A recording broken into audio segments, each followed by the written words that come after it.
Wait, don't do it. I'll buy them. 3 Apache girls dangle in the dust, wearing the same mark that once kept me breathing. The words cut through the noise like a rifle shot. The crowd froze. The sheriff's hand stopped mid-motion on the lever. Dust swirled beneath the gallows, wrapping around the 3 girls who hung by their ankles, their dark hair brushing the wood. The wind carried the smell of sweat, whiskey, and fear. No one expected the voice to come from the man standing by the hitching post, a rancher with tired eyes and a sun-cracked hat. Jack Mallory hadn't meant to interfere that morning. He'd only come into Red Hollow to trade cattle before the storm rolled in. But fate had a habit of tripping a man when he least expected it. If you're watching this, subscribe and let me know where you're watching from. This story gets much more intense, and I'd love to hear your thoughts in the comments below. He saw the scene and froze. The 3 girls couldn't have been older than 16. Their faces were bruised, their lips cracked, their bare feet caked in dust.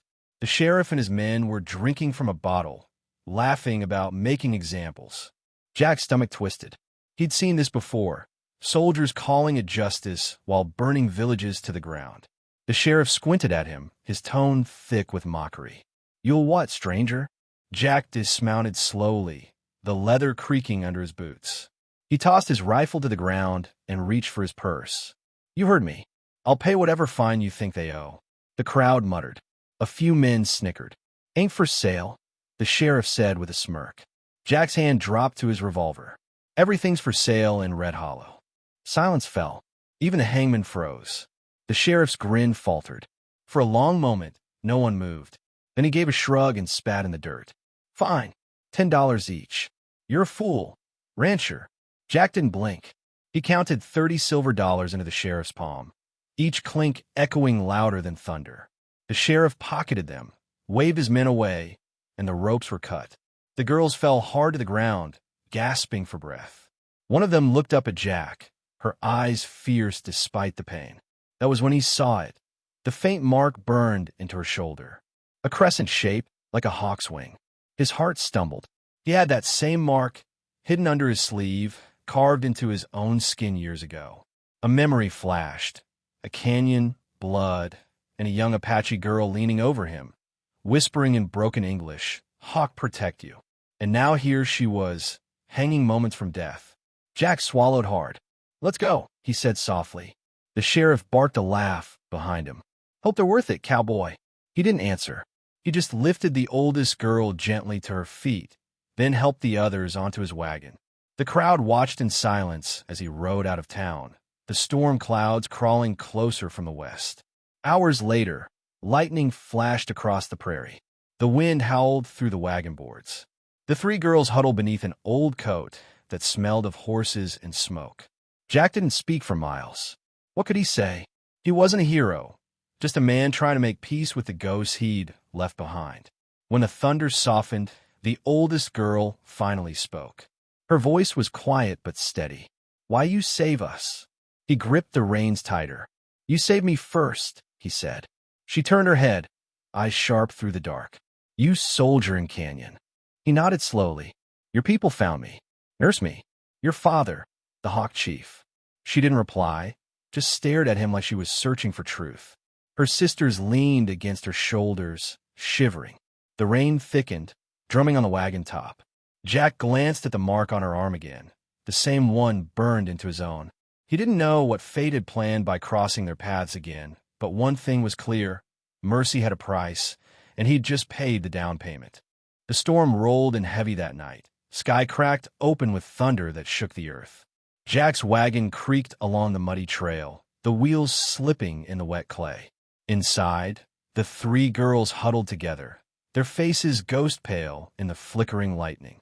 He kept glancing back at them, not out of pity, out of guilt. Every time the thunder lit their eyes, he saw the memory of his own sins staring back at him. He wanted to say something, anything, but words felt useless against the weight of what had just happened. His voice, when it finally came, was barely more than a breath. "You're safe now," he said. "No one's going to hurt you here." The oldest girl lifted her head. She couldn't have been more than 17, but there was something ancient in her eyes, something that had seen too much loss to ever forget it. "Safe?" she whispered. "Nowhere's safe for us." Her voice was quiet, but it cut through him like a knife. He looked away. She wasn't wrong. He'd seen what men like the sheriff could do when no one stood in their way. By the time they reached his ranch, the rain had eased to a mist. The land stretched wide and empty, the kind of place that could hide a man or bury him just the same. Jack helped the girls down, his coat soaked through. "Ain't much," he said, nodding toward the old barn and the lights spilling from the cabin window. "But it's honest ground." The youngest girl, no older than 12, clung to her sister's arm. Her bare feet sank into the mud. Jack led them inside, stoking the fire until the chill broke. The crackle of burning would fill the silence. The girls sat close together near the hearth, trembling less now. Jack found himself watching them, remembering the day he'd been carried half dead into an Apache camp, shot, delirious, and ready to die. He remembered the cool touch of water on his lips, a young girl's small hand pressing cloth to his wound, and her father, the Hawk Chief, saying something in a language he didn't understand. But the way he said it, gentle, almost like a prayer, had stayed with him. He rubbed the scar on his arm unconsciously. That same crescent mark, burned in by fire to seal a promise he never kept. The oldest girl looked at him then. "You remember my father," she said, her voice flat, more statement than question. "I do," he answered quietly. "He saved me when he didn't have to."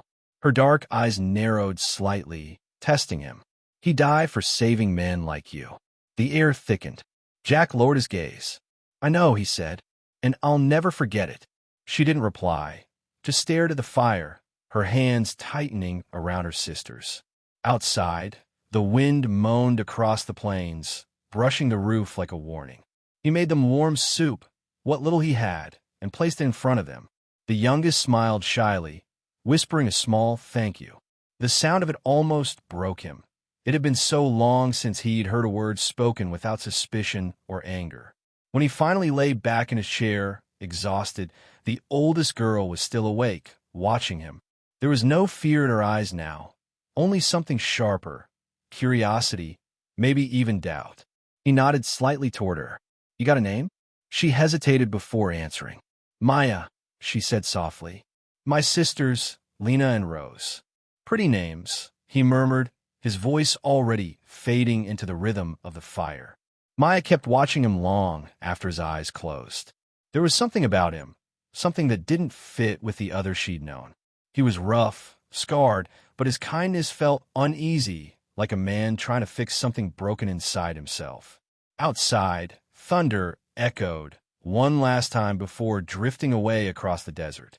The night went still. Inside that tiny cabin, four souls shared the same fragile warmth. Strangers bound by a scar, a storm, and a mercy that had cost more than gold. But peace in Red Hollow never lasted long. Morning came slow, with a sky the color of ash and the scent of rain still clinging to the dirt. Jack was already outside by the time the sun broke the horizon, fixing the fence that the storm had half torn down. His shoulder ached, his hands raw, but the work kept his mind from wandering. Every time he stopped, he saw their faces again. Those girls tied up like cattle, the crowd cheering, the laughter. It made his blood boil all over again. Inside the cabin, Maya was helping her sisters wash by the basin. The steam rose from the warm water, carrying the faint smell of pine soaked Jack had left on the shelf. Rose, the youngest, giggled for the first time since they'd arrived. Maya tried not to smile, but her lips betrayed her for a second. She hadn't seen her sister laugh in weeks. When Jack stepped back inside, his boots heavy with mud, the noise startled him. He froze, noticing the fear flicker across Maya's eyes. "It's just me," he said quietly. "You don't have to be scared here." Maya nodded, but didn't answer. She didn't trust words.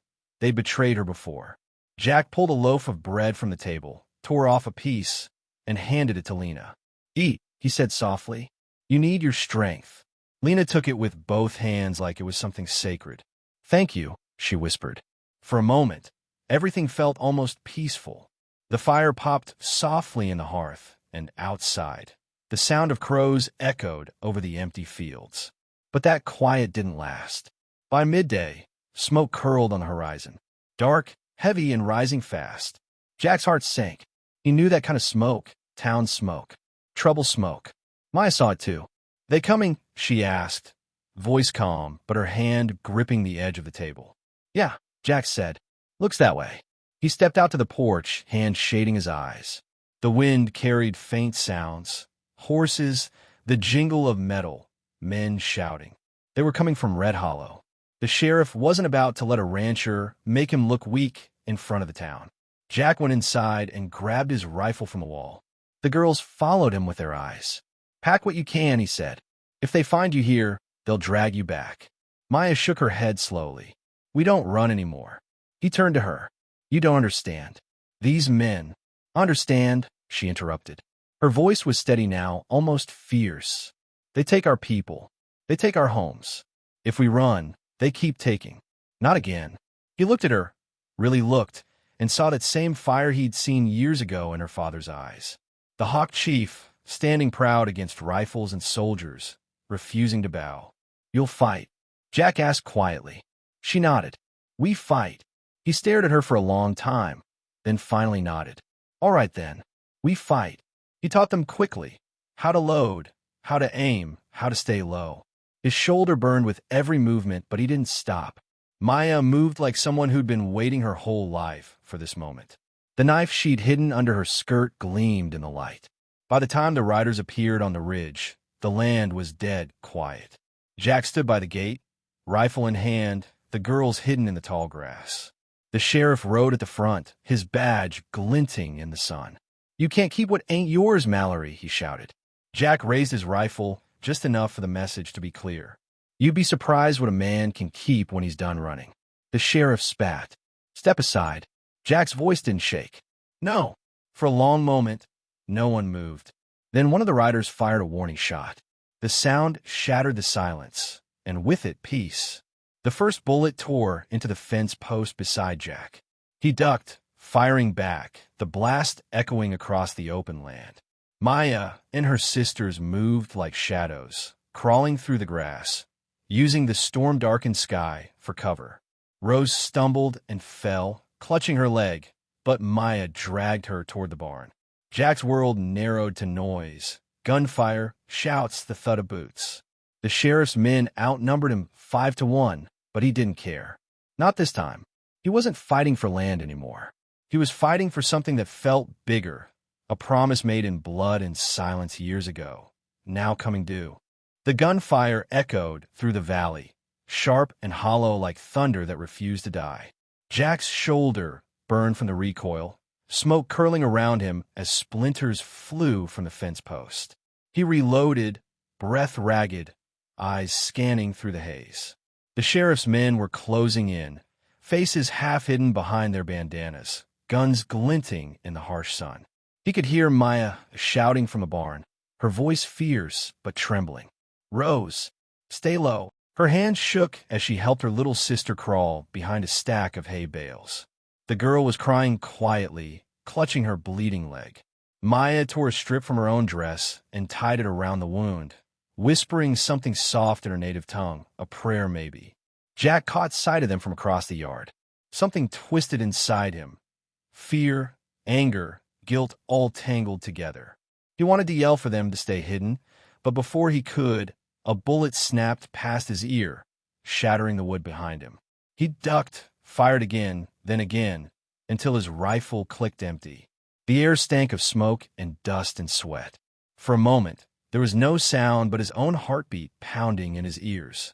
Then he heard it, the slow creak of a horse saddle and the sheriff's voice cutting through the chaos. "You're done, Mallory. Hand him over and we'll let you live." Jack leaned against the fence post, blood dripping from a graze along his arm. He laughed bitterly under his breath. "You're late," he muttered. "I died in that canyon years ago." He pulled out his revolver and fired once, hitting a rider square in the chest. The man fell hard, horse screaming as it bolted away. The others hesitated, unsure. That hesitation was all Jack needed. Maya stepped out from a barn then, dirt streaked across her face, her eyes blazing.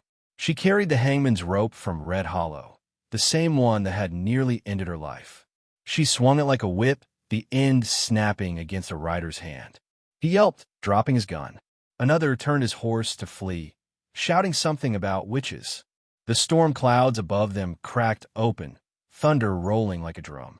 Rain started to fall, turning the dirt into mud, washing blood into the earth. Jack stumbled, his shoulders screaming, his hands slipping on the wet wood. One bullet tore through his sleeve, grazing his ribs. He fell to one knee, breathing hard. "Stay back," he shouted hoarsely, voice swallowed by the storm. But Maya didn't. She ran toward him, knife in hand. The sheriff aimed his rifle, his lip curling. "Stupid girl," he sneered. Jack saw the movement before she did. He shoved her aside just as the shot rang out. Pain exploded through his shoulder, hot and blinding. He hit the ground, breath gone. Maya screamed, a sound that didn't belong to any language, just pain and rage and loss all at once. She lunged forward, slashing the sheriff's hand. His gun fell into the mud. The other riders froze, unsure whether to fight or flee. The storm howled louder, wind tearing through the grass, the sky flashing white.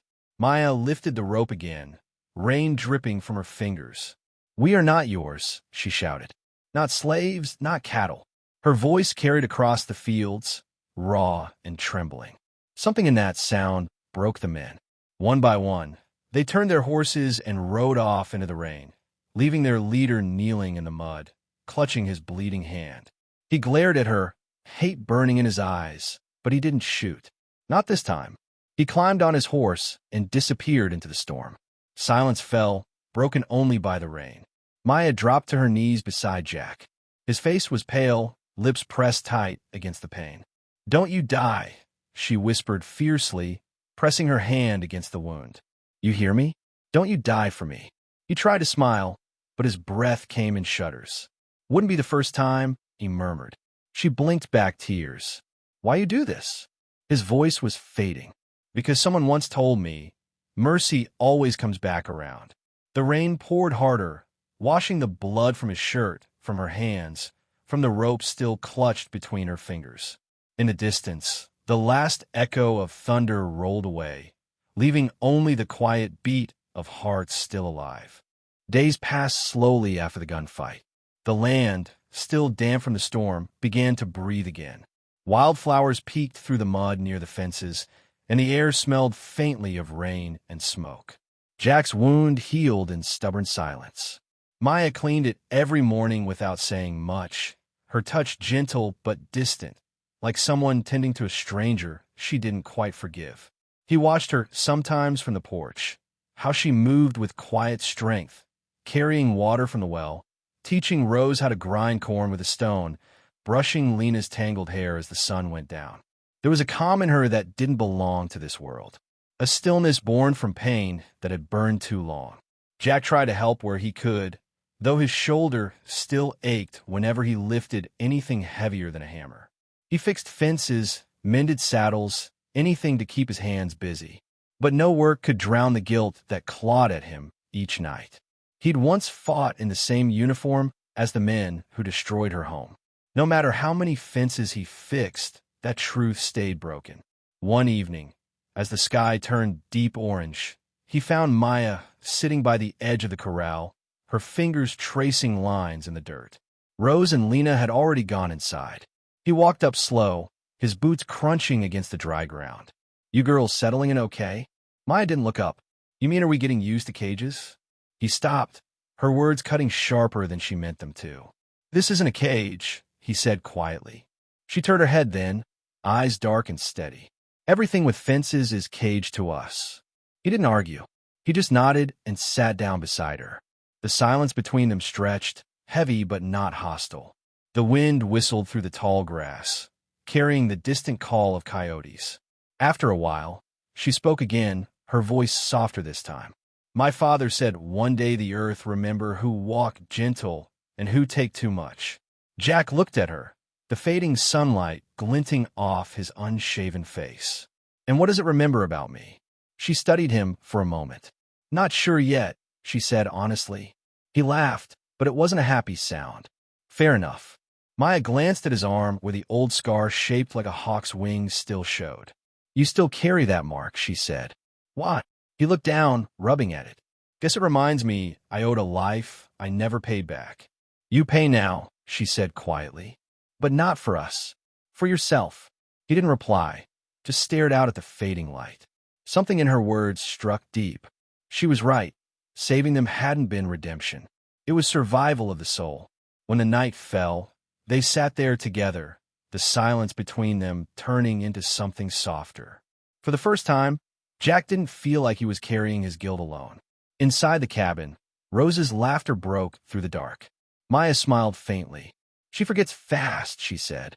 Kids should, Jack answered. The world's heavy enough. Maya stood, brushing off her skirt. You too heavy for yourself, she said with a hint of teasing in her tone. He looked up surprised. That's so. She nodded. You try to hold everything you ever lost. But some things not made to carry. He didn't have an answer. Maybe she didn't expect one. As she walked back to the cabin, her silhouette moved through the soft glow of lantern light. Jack stayed on the porch, staring at the horizon. For the first time in years, he felt something unfamiliar. Not peace exactly, but the quiet ache of hope. The prairie night settled around him, stars shimmering above like small forgivenesses scattered across the dark. He let out a long breath and whispered to the wind, maybe this land still got room for second chances. From inside, Maya's voice drifted out, a song in her language, low and haunting, a melody that sounded like memory itself. Jack closed his eyes and listened until the night swallowed every sound but her voice. The rain had stopped by morning, leaving the earth soft and heavy with the smell of mud and gunpowder. The sky stretched wide and gray, quiet in a way that made the night before feel almost like a dream, if not for the blood still soaked into the dirt. Maya sat by the porch, her hand stained red where she tried to stop Jack's bleeding. His shirt was torn open at the shoulder, the wound wrapped in a strip of linen she'd ripped from her skirt. He was breathing barely. Each rise of his chest made her heart clench tighter. Inside, Lena and Rose moved softly, gathering what little food and clean cloth they could find. Rose limped, wincing with every step, but she didn't complain. None of them did. They had lived through too much to waste strength on pain. Jack stirred, groaning low. His face was pale, beard dark with rain and dirt. You should have gone, he rasped. Maya looked down at him, eyes sharp but full of something he hadn't seen before. Not anger, not even fear. Just care. We stay, she said simply. He tried to push himself up, but she pressed a hand against his chest. You fight enough, she said. Now rest. He let out a shaky laugh, the sound breaking into a cough. You sound like your father. She froze. You knew him long time? Jack nodded weakly. He was a good man. Brave. I was just a kid, scared and stupid. He saved me anyway. Said every man deserves one more chance. Maya's eyes softened, but her voice stayed steady. He say that a lot. She paused. But mercy kill him. Soldiers came after he spare one white man. Same kindness, same blood. Her words hit him like a blade twisting in the chest. He looked away, ashamed. Maybe I was that man, he whispered. She didn't answer, and the silence between them said enough. A gust of wind rattled the windows. Out on the horizon, faint movement stirred. A small group of riders, dust trailing behind them. The law. Jack knew it even before Maya did. He forced himself upright, gripping the porch post to steady his shaking legs. They're coming, he said. Maya followed his gaze, her eyes narrowing. You hide. He shook his head. Hiding's never worked for me. The girls stepped outside, huddled close together. Jack stood before them, the rifle slung over one good arm, his body swaying slightly, but his voice firm. Listen to me, he said. If they ask, you say I took you. You didn't have a choice. Understand? Maya's jaw tightened. We don't lie. Then they'll hang you again, he snapped. His tone was harsh, but the fear beneath it was real. I can't let that happen.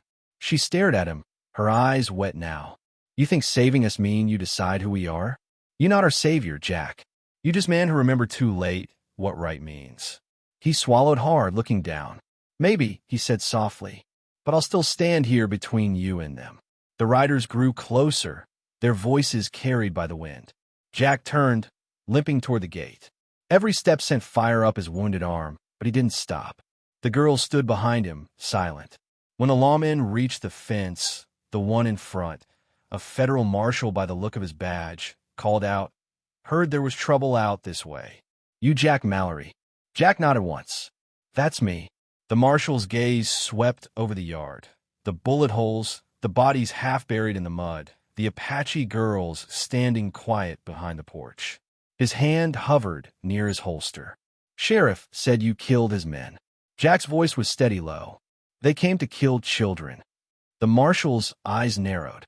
He looked at Maya, saw the rope burns around her wrists, the bruises still fresh, and something shifted in his expression. "You got proof?" Jack didn't move. "My word's all I got." The marshal studied him for a long moment, then finally nodded. "Bury your dead," he said. "We'll be back to talk." When they rode off, the tension cracked like a brittle branch. Jack exhaled shakily and slumped against the fence, exhausted. Maya stepped forward, her voice barely above a whisper. "You didn't have to protect us again." He smiled faintly through the pain. "Yeah, I did." For the first time since the gallows, she let herself smile back. Just a little. Not because she trusted him completely, but because, somehow, he'd reminded her that not every man in this land had forgotten how to be human. The sun broke through the clouds then, spilling gold across the wet earth. Jack closed his eyes, breathing deep. For the first time in years, the air didn't taste like regret. The days slipped by quietly after that night, like time itself was holding its breath. Jack's shoulder had nearly healed, though it still ached when the wind turned cold. The ranch had begun to feel alive again. Smoke curling from the chimney each morning, the faint laughter of the girls carrying across the fields. For the first time in years, Jack had something like peace. But peace in Red Hollow never came without a shadow. It started with the silence of the birds. By late afternoon, even the wind felt strange, still watchful. Jack noticed it as he was splitting wood. The rhythm of the axe stopped, his instincts prickling. He looked up and saw movement on the ridge. Riders, maybe 6 or 7, their silhouettes blurred by the sun. He dropped the axe and went for his rifle. Maya stepped out of the cabin just as he reached the porch. She didn't need to ask what was wrong. She saw the look on his face and understood. "They come again?" she asked quietly. He nodded, jaw tight. "Not the sheriff this time. Looks like bounty men." Her hand curled around the doorframe. "For us." He didn't answer. He didn't have to. Inside, Rose clutched her doll wide-eyed. Lena pressed close to her, whispering something soft in Apache. Maya turned to them, voice steady but firm. "Go hide. The place behind the stove. Quiet, no noise." Jack watched her, how she moved, calm and certain, even as her eyes glistened. He knew fear when he saw it. She just carried it better than most men he'd ever met. The riders came fast, dust rising around them. Jack stepped down from the porch, rifle at his side. The man in front wore a brown duster and a cruel smile. "Heard you're harboring some runaways, Mallory," he called. "Worth a fine reward, those ones." Jack said nothing. His silence stretched until it became its own kind of warning. The man spat into the dirt. "Step aside. We'll take him off your hands nice and easy." Jack's eyes didn't waver. "They're not yours to take." The bounty hunter laughed, low and mean. "Ain't yours either, old man." Jack leveled the rifle. "They're under my roof. That's all that matters." The man's smile vanished. "You really want to die over some Apache girls?" Jack's voice dropped, rough and steady. "No, I already did. Now I'm just making it count." The tension cracked like lightning. A shot fired. Jack ducked, returned fire, the sound roaring through the empty land. The girls inside covered their ears. Maya stayed near the door, her hand tight around the handle of her knife. Another bullet tore through the railing, splintering wood beside Jack's arm. He moved quick, firing again, taking one rider down. But they kept coming. Maya burst from the doorway, grabbed Jack's arm, and pulled him back behind the trough. "Too many," she shouted. "I can't let them take you," he hissed. "You already save us," she said, tears mixing with the dust on her face. "You don't need to die again." A bullet grazed her shoulder. She gasped but didn't fall. Jack turned, fury flaring through him. He fired 3 more rounds, every shot meant to keep them back. His arm screamed in pain, but he didn't stop. When the last rider raised his pistol toward Maya, Jack moved on instinct. He stepped in front of her just as the gun went off. The shot hit him square in the chest. The sound cracked the world in half. He stumbled backward, eyes wide, then dropped to his knees. Maya caught him before he hit the ground. Her hands pressed against his wound, blood warm and endless beneath her palms. "Jack," she whispered, shaking him. "Stay with me, please." He tried to breathe, the sound wet and shallow. You girls run," he managed, voice barely there. Maya shook her head fiercely. No running. We finish what you start." The remaining riders saw the fire in her eyes, the kind that doesn't fade, doesn't break. And one by one, they turned their horses, spurred by something that felt a lot like shame. The sound of hoofbeats faded into the distance. Maya held Jack close, the rain beginning again, soft and cold against her face. "Why you always stand in front of us?" she whispered through her tears. He gave a faint smile, barely visible. "Because once someone did the same for me." His head fell back, eyes half closed. She pressed her forehead against his, her sobs shaking both of them. "You don't leave yet," she pleaded. "Not yet." He breathed out slow, whispering something that barely touched the air. "Tell your sisters, the land remembers gentle hands." And then his eyes drifted toward the open sky, where thunder rolled far away like a drum calling home. Maya sat there long after the sound had gone, holding him in her arms, his blood soaking into the soil beneath them. The rain washed over them both, and for the first time, the earth felt quiet, like it was listening. The rain lingered into dawn, soft and endless. It soaked through the soil, through the grass, through the old boards of the porch where Jack's body now lay wrapped in his weathered coat. The land was quiet, not the silence of emptiness, but the kind that feels sacred. Maya sat beside him for a long time, her hair plastered to her face, her hands trembling in her lap. The world felt different now, heavier, slower. She had seen death before, more than once, but this one carved something deeper. Jack hadn't been her blood, but he had become something harder to name. When the sky finally cleared, she stood.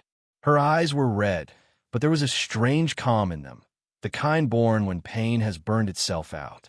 She looked at the horizon where the sun broke through the clouds, gold spilling over the land he'd fought to protect. Lena stepped onto the porch, holding Rose's hand. "He's gone," she asked softly. Maya nodded once. Rose pressed her doll to her chest. "He saved us again." Maya crouched, brushing the child's cheek. "He did what good men do," she said, "even when no one watching." They buried him beneath the lone oak near the corral, the same spot where he'd once mended fences in the heat of summer. Maya carved a small hawk into the wooden cross they made, using the same knife her father had given her. Beneath it, she pressed her hand into the wet soil, leaving her mark beside his. For a while, they stood in silence. Then Maya spoke quietly, almost to the wind. "You say mercy always come back," she whispered. "You're right." Weeks passed. The girls learned to tend the cattle, fix the fences, and plant near the creek. The ranch became something more than land. It became a promise. Travelers passing through saw the 3 Apache women working side by side and nodded with quiet respect, though few dared to ask who they were. Maya sometimes sat by the porch at night, watching the stars. She could still hear Jack's voice in the wind, not as words, but as a feeling. The same stillness her father carried. The same strength that doesn't shout, but simply stays.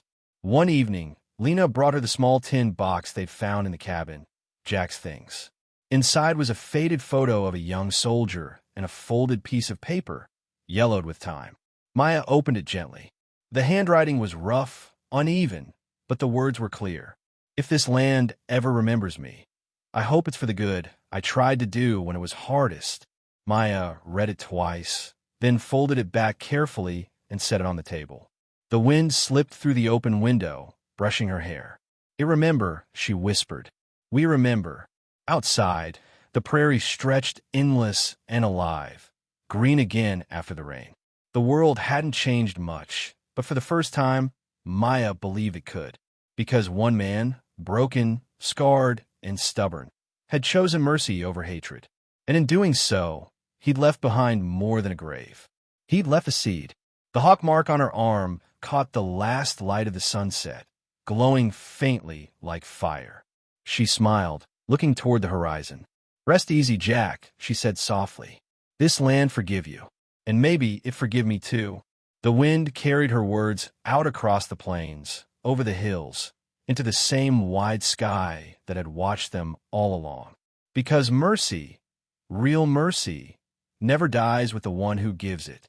It lives in the hands that stay gentle, in the hearts that choose to remember, and in the soil that learns, finally, to grow again. White heavy check mark moral lesson. True redemption doesn't come from erasing the past. It comes from choosing kindness when it costs you everything. Mercy is the only thing that leaves the land and the soul clean.